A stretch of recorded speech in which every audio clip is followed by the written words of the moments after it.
எம்ஜிஆர் வந்து சினிமால இருந்து ஒரு கட்சி ஆரம்பிச்சு சீஃப் மினிஸ்டர் ஆனாரு. அதுக்கப்புறம் 49 இயர்ஸ் கழிச்சு கிட்டத்தட்ட 50 வருஷம், ஹால்ஃப் செஞ்சுரி கழிச்சு ஜோசப் விஜய் வந்து சினிமால இருந்து ஒரு கட்சி ஆரம்பிச்சு இப்போ முதலமைச்சர் ஆக போறாரு.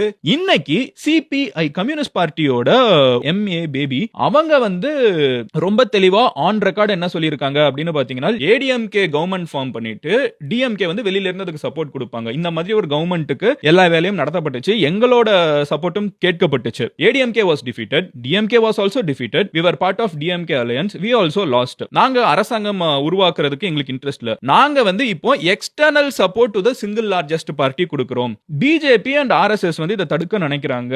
சிங்கிள் பார்ட்டி வந்து ஆட்சிக்கு வர தடுக்க நிறுத்துறாங்க. அதனால நாங்க வந்து அந்த சிங்கிள் லார்ஜஸ்ட் பார்ட்டிக்கு சப்போர்ட் கொடுக்கிறோம் அப்படின்னு சொல்லிட்டு எம்ஏ பேபி வந்து ஆன் ரெக்கார்ட் வந்து டிக்ளேர் பண்ணிருக்காங்க. கம்யூனிஸ்ட் கொடுத்து அவங்க 4 சீட் ஜெயிச்சிருக்காங்க. ஆனா அந்த 4 சீட் வந்து இப்ப ரொம்ப ரொம்ப முக்கியமான சீட்.